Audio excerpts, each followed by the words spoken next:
شروع اللہ کا نام لے کر جو بڑا مہربان نہایت رحم والا ہے۔ پیغمبر صلی اللہ علیہ وآلہ وسلم نے تیوری چڑھائی اور منہ پھیر لیا کہ ان کے پاس ایک نابینا آیا، اور تم کو کیا خبر، شاید وہ پاکیزگی حاصل کرتا یا وہ سمجھ جاتا تو تمہارا سمجھانا اسے فائدہ دیتا۔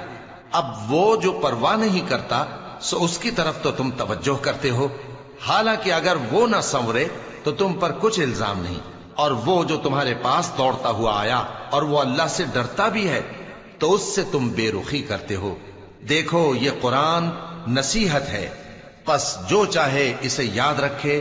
قابل ادب ورقوں میں لکھا ہوا، جو بلند مقام پر رکھے ہوئے اور پاک ہیں، ایسے لکھنے والوں کے ہاتھوں میں ہیں جو بلند مرتبہ اور نیکوکار ہیں۔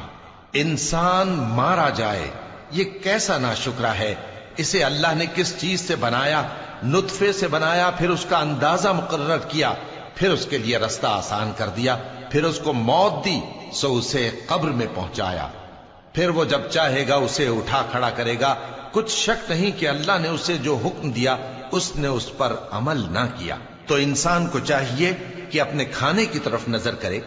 بے شک ہم ہی نے پانی برسایا، پھر ہم ہی نے زمین کو اچھی طرح پھاڑا، پھر ہم ہی نے اس میں اناج اگایا اور انگور اور ترکاری اور زیتون اور کھجوریں اور گھنے گھنے باغ اور میوے اور چارہ، یہ سب کچھ تمہارے اور تمہارے مویشیوں کے لیے بنایا۔